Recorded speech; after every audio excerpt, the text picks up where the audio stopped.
Dneska to bude šílený. V dnešním videu si otevřeme několik vzácných i speciálních balíčků v FC25. Jdeme na to.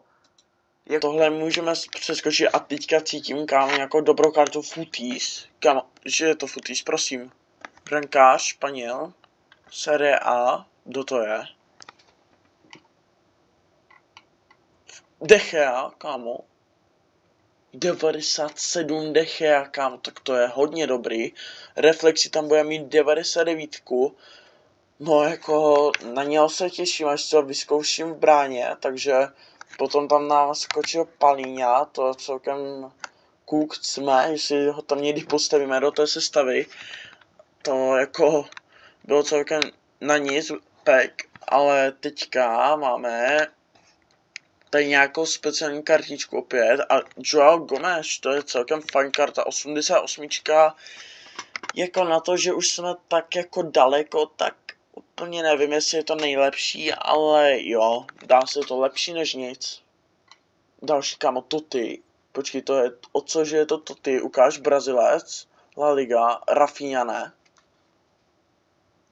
Ne, Vinicius? Bro, mě padl Vinicius. Kámo, 96, to je ale jako extrémně dobrý. 90. Kámo, proč mi přijde, že ta grafika je nějaká vylepšená? Jakože nechci jim říkat, ale kámo, Vinicius, 96 rating, to je mega dobrý. To jako si nebudem nic nalhávat. 96, kámo, to asi hned chci vyzkoušet.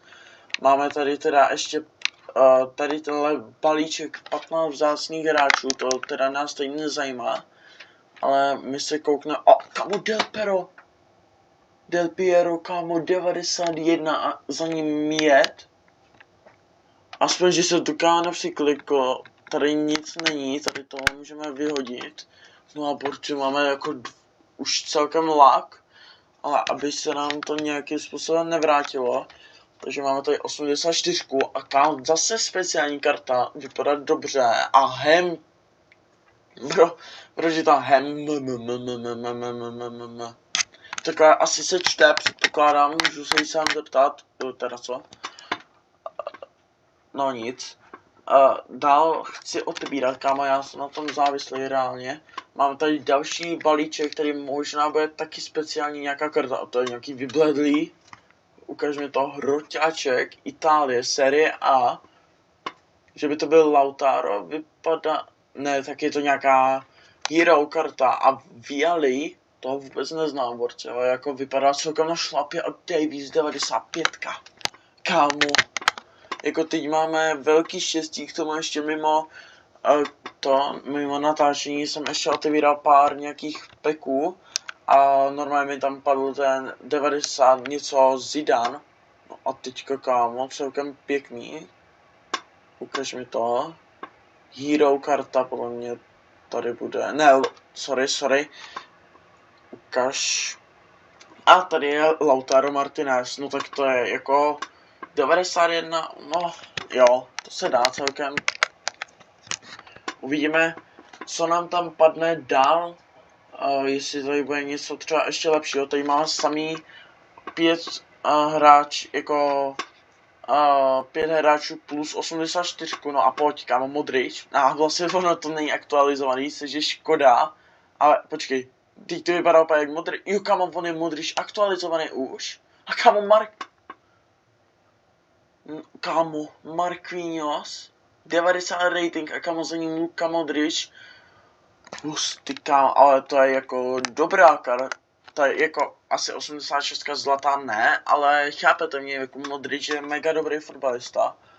A tak tady máme 7krát balíček vzácných. To nás teda asi nezajímá, doufám, že nebude nás to zajímat. A nebude. No nic. Tak borci, budeme se teda snažit dále pokročit. Když tak se omlouvám, jestli mluvím jako víc streamově, jestli jako mě chápete, ale jo, tady se prostě nedá mluvit úplně přehnaně moc, takže teďka musíme, kámo, pořádně mi tam dají nějakou Totti 99, jestli nějaká teda existuje.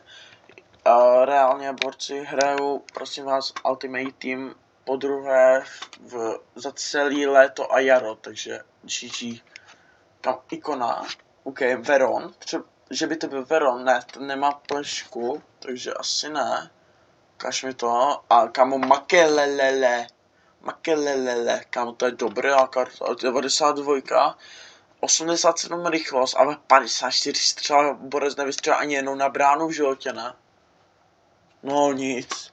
A Sané už tady bohužel Galatasaray, to je celkem špatný, že tam šel, ale tak chápu ho, peníze prostě chceš, že jo. Tady další vzácný člověk, to nechce, no, Guido, kámo, ten, ať si může jít, toho klidně pošleme pryč.